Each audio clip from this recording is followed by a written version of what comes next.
La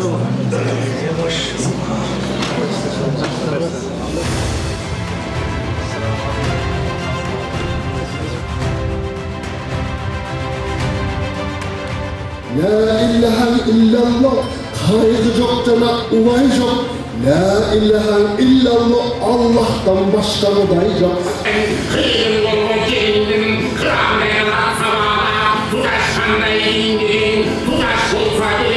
Nağız karangılıktın jeri eкен Kongo.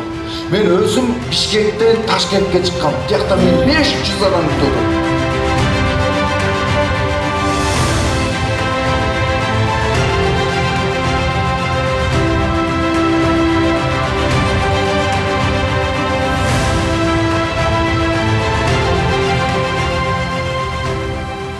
Өлкөбүздө китеп окуу маданияты акыркы мезгилдерде статистика боюнча төмөндөп баратат.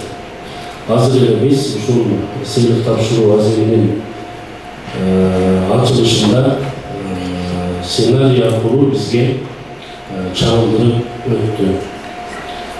Ал эми бүгүнкү күндө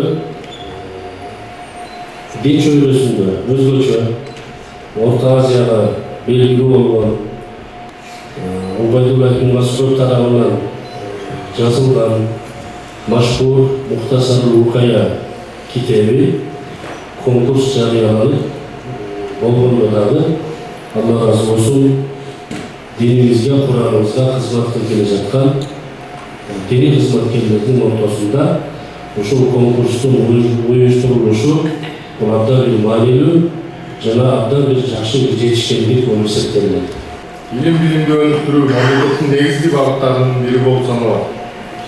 Себеби билимдүү жана руханий жактан күчтүү коом гана толуктуулуктун кепили боло алат. Кыргыз Республикасынын президенти Садыр Нуркожоев Жапаров тарабынан жүргүзүлүп жаткан мамлекеттик саясатта диний чөйрөнүн туруктуулугуна өзгөчө көңүл бурулууда.